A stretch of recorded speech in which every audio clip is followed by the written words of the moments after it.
In today's video, I'm going to teach you how to record fixed assets in QuickBooks Online. If you've purchased something long-term for your business, like equipment, furniture, or a vehicle, it's important to record it properly so your books stay accurate.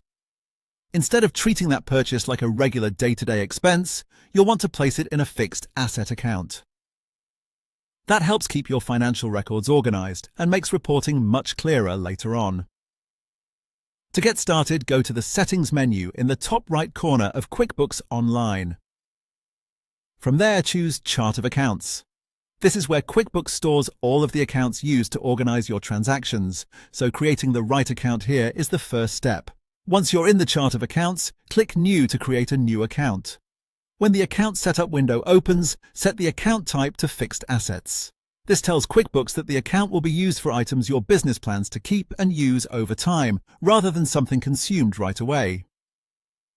Next, enter a clear name for the account. Make the name specific enough that you'll recognize it easily later. For example, you might want the name to reflect the type of asset being purchased, especially if you plan to track more than one fixed asset separately. Keeping your naming clear now will save time when reviewing reports in the future. After that, click Save. At this point, the fixed asset account is ready, and now you can use it when entering the purchase itself. To record the purchase, click the plus New button, then select either Expense, Check, or Bill, depending on how the asset was purchased. If it was already paid for, Expense or Check may be appropriate. If it still needs to be paid, Bill is usually the better option. The main goal here is to choose the form that matches how the transaction happened in real life. Inside the transaction, go to the Category field and select the new fixed asset account you just created. This is the key step that ensures the purchase is posted to the balance sheet as an asset instead of being recorded as a regular expense.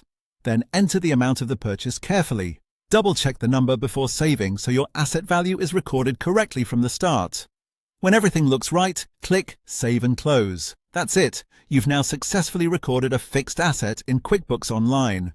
Using this process consistently will help keep your books cleaner, your reporting more accurate, and your asset purchases easier to track over time.